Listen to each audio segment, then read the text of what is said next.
আপনার তো এদেশেই জন্ম, ঠিক আছে, এদেশে আপনি বেড়ে উঠছেন, আপনার পড়াশোনা কতদূর, কোথায়? আমি এখন ইন্টারমিডিয়েটে পড়ি। ইন্টারমিডিয়েট। এইচএসসি মাঝখানে এসে আটকে আছে, আমি সেই ভুক্তভোগী। আচ্ছা আচ্ছা, তো বিষয় হচ্ছে যে এই যে জন্মগ্রহণ করেছেন বাংলাদেশে, আপনি তো এখন যদি বলি, আমি বলতে চাই না লঘু সম্প্রদায় হিসাবে, তো এখন পর্যন্ত আপনার বাংলাদেশকে নিয়ে কি ধারণা? আসলে বাংলাদেশে জন্মগ্রহণ করে কি আপনি আনন্দিত, সুখী, গর্বিত নাকি? দেখেন, দেশ কাউকে কোনো কিছু হাতে তুলে দেয় না। নিজেদের যা অধিকার, নিজেরা যা চাই তা অর্জন করে নিতে হবে। যদি আমরা সেটা অর্জন করে নিতে পারি তাহলে আমরা সব দেশেই সুখী। যদি অর্জন করে নিতে না পারি, আমরা কোনো দেশেই যে সুখী থাকতে পারবো না। আচ্ছা, আপনি লঘু সম্প্রদায় হিসেবে আপনার কি কোনো অভিযোগ আছে বাংলাদেশের প্রতি? অবশ্যই আছে। আমরা দ্বিতীয় স্বাধীনতা অর্জন করার পর যেটা দেখলাম যে অনেক জায়গায় মন্দির ভাঙচুর করা হয়েছে, অনেক জায়গায় হিন্দুদের বাড়িতে আগুন দেওয়া হয়েছে। এগুলো কিন্তু আমরা কেউ চাই না। এটা কিন্তু আমাদের স্বাধীনতার কাম্য বিষয় নয়। এগুলো কেন?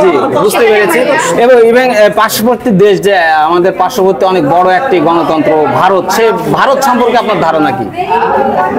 ভারত সম্পর্কে আমি কিছু বলতে চাই না, কারণ আমি ভারতের নাগরিক না, আমি বাংলাদেশের না, নাগরিক। প্রতিবেশী হিসেবে বা বন্ধু হিসেবে আপনি কি বলতে চাচ্ছেন?